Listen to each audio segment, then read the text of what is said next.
Hello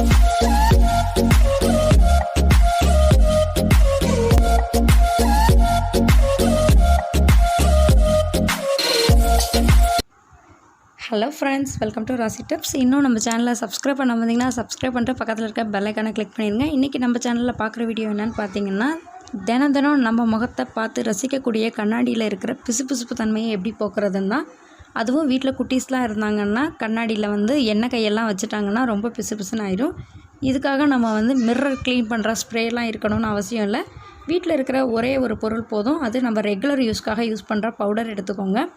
powder மட்டுமே போதும். அதை வச்சு நம்ம கண்ணாடியை ரொம்ப சூப்பராக பளிச்சுன்னு ஆக்கிடலாம். இதோட கண்ணாடியை க்ளீன் பண்ணுறதுக்காக நான் காட்டன் கர்ச்சீஃப் தான் எடுத்திருக்கேன். பழைய காட்டன் துணி இருந்தால் கூட போதும். அதில் நம்ம எடுத்து வச்சுருக்க பவுடரை நல்லா தொட்டு வச்சுக்கோங்க.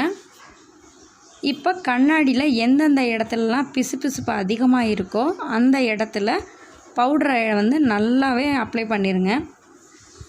இதுக்கு நிறையா பவுட்ரு கூட தேவைப்படாது. கொஞ்சம் பவுடர் இருந்தால் போதும். கண்ணாடியில் நல்லா துடைச்சிடலாம். நல்லா எந்த அளவுக்கு துடைக்க முடியுதோ அந்தளவுக்கு நல்லா அழுத்தியே துடைச்சிருங்க. பிசுபிசுப்பு தன்மையோட பவுட்ரு படும்போது பவுட்ரு அந்த பிசுபிசுப்பு தன்மையை எடுத்துரும். இது ரொம்ப டைம் கூட இழுக்காது. ஜஸ்ட் ஃபியூ மினிட்ஸ்லேயே நம்ம ரொம்ப சூப்பராக க்ளீன் பண்ணிடலாம். இப்போ பாருங்கள், நான் எல்லா இடத்துலையும் பவுடர் அப்ளை பண்ணிட்டேன். அடுத்து ஒரு துணி எடுத்துக்கோங்க. அந்த துணியை வச்சுட்டு நம்ம அப்ளை பண்ண பவுடரை நல்லா அழுத்தி துடைச்சிருங்க. நான் துடைச்சதுக்கப்புறமா காமிக்கிறேன் பாருங்கள், எவ்வளோ சூப்பராக நல்லா பளிச்சுன்னு இருக்கும் கண்ணாடி. கண்ணாடியில் ஒரு துளி அளவுக்கு கூட அந்த பிசுபிசுப்பு தன்மையே இருக்காது. ரொம்ப சூப்பராக க்ளீன் பண்ணிட்டோம். ஃப்ரெண்ட்ஸ், இந்த வீடியோ அவங்க எல்லாருக்கும் ரொம்பவே யூஸ்ஃபுல்லாக இருக்கும்னு நினைக்கிறேன். இந்த வீடியோ பிடிச்சிச்சுன்னா லைக் பண்ணிட்டு உங்கள் ஃப்ரெண்ட்ஸ் ஃபேமிலி எல்லாருக்கும் ஷேர் பண்ணுங்கள். தேங்க்யூ ஃபார் வாட்சிங். Thank you friends.